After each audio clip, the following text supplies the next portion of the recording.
Аз съм Иван Антонов. И това са всички приятели. Всеки да си каже име. Първо име и фамилия.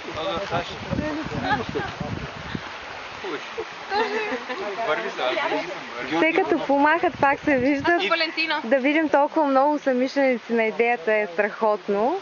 Така че е така набързо да минем и покрай тях, защото е хубаво, че сте открили толкова са идейници и сте дошли чак до тук. А как се роди всъщност идеята да разкажете? Това е красивото, че те ни откриха. Всички се открихме заедно. Да, идеята как се роди?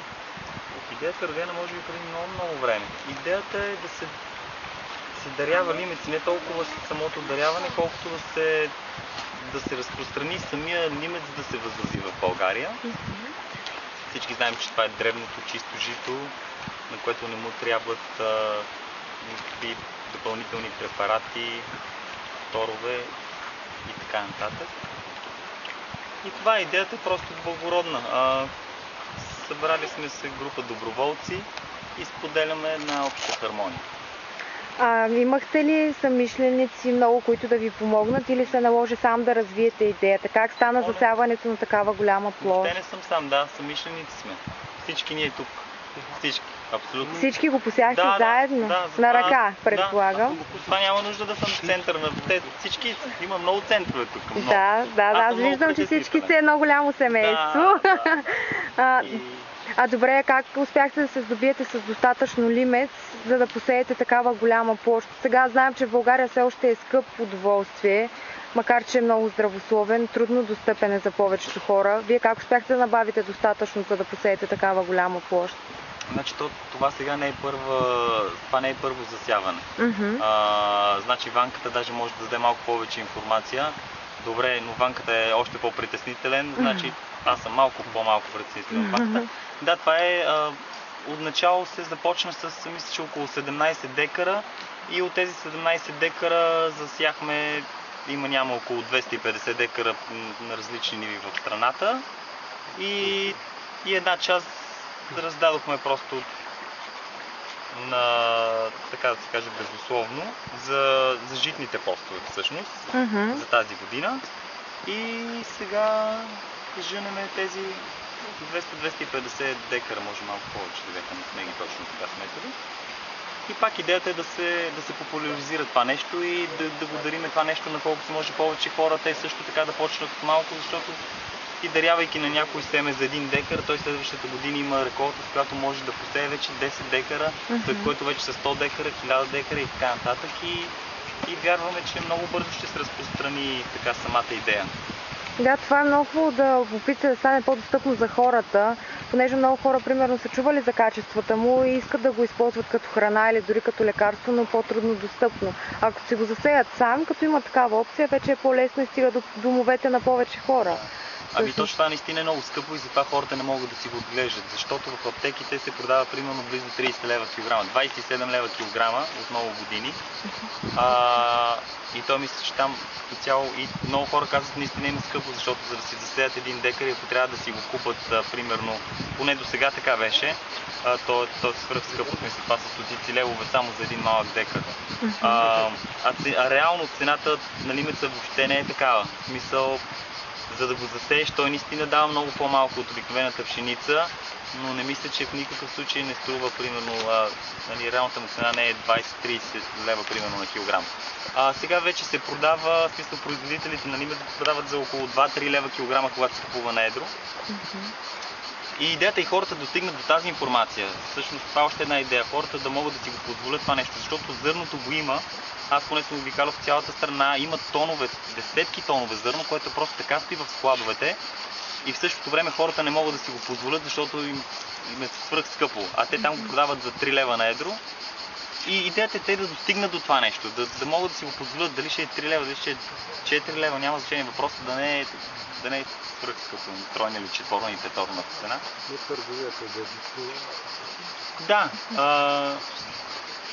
Въпросът е наистина да пресееме това нещо, да го изчистим и да се възроди самия лимец. А вие идеята да бъде благородна. А откъде взехте първите семена, с които започнахте? Всъщност, понеже ние чухме, че има навлизаш в България австрийски лимец, който не е така качествен, не покълва, така, явно е натурен. Значи първите семена лично съм ги взимал аз, съм мой приятел, който в момента го няма, така че нямам пълна информация откъде е. Сега откъде, значи, доколкото знам, лимеца, който го отглеждаме, примерно при мелничара, който го чисти от самата люспа, той каза, при него ходят супер много хора в Пловдив, Наско, и каза ми, че този лимец, който му даваме ние за чистене, като цяло дава най-добър процент при самото чистене. По-едър е и пак нашата вяра е, че просто защото цялата идея е много благородна и затова реколтата е толкова хубава и всичко е така да се каже, толкова хубаво. Друго казаха ми, че от този лимец са го давали да правят изследвания и са казали, че имало някъде около 100 вида лимец, това е нещо като 101-я. Трябва пак да повече от 100, просто така казвам, това е още един нов вид, така да се каже. Друго, обикалял съм различните производители на лимец и правя сравнение между един и другия лимец. Този е по принцип по-едър е. Този миналата година, който раздавахме, по-едър е по принцип. Дори производителя, който беше някъде около София, той мисля, че има 1000 декари. Той самия си каза, че неговия не е български и самия потвърди, че този, който на нас ни чисти е български, е много по-едър. И самия той поръчал вече тази година някакъв пак български да сее, нали? Защото вижда, че е много по-едър и по-разумно е мисъл. Да, с по-добри качества е. По-добри качества, да. Вие как решихте да изберете точно това място? То мястото малко ми избра, така да се каже. Беше обикаляме страната и търсихме възможно най-изгодното. В смисъл, понеже сме група доброволци, всеки помага кой с каквото може. И търсихме място, където, така да се каже, наема можем да си го позволим. И тук намерихме по-изгодни условия, пак приятел чрез приятел и затова сме тук. Дочух тук преди малко, че мислите това да става ежегодно като събитие. Има ли нещо такова? Да, ежедневно.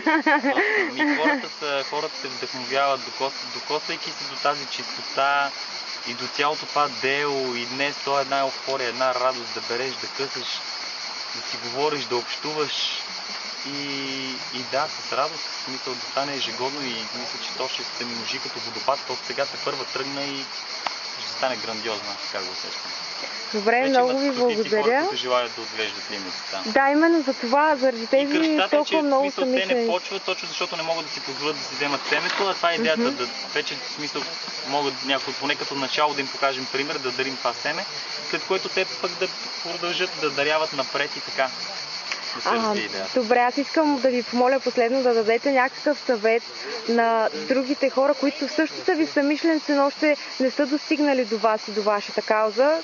Виждаме, че не е страшно, много е лесно, всички са приятелски настроени като едно голямо семейство. Нещо като съвет да им дадете, ако не за тази година, поне за другата, да се присъединят към вас. Разбира се, ето ви го дадохте съвета, прекрасно е да се присъединят към нас. Да се задълбаят, да разберат повече за това древно жито. Да разберат колко по-чисто е и каква е разликата между него и пшеницата, с която всички днес се храним. През какви химикали минава тя и през въобще наистина колко не толкова здравословно се отглежда тази пшеница, с която се храним, който при лимеца го няма. Той е толкова дивото жито и така нататък.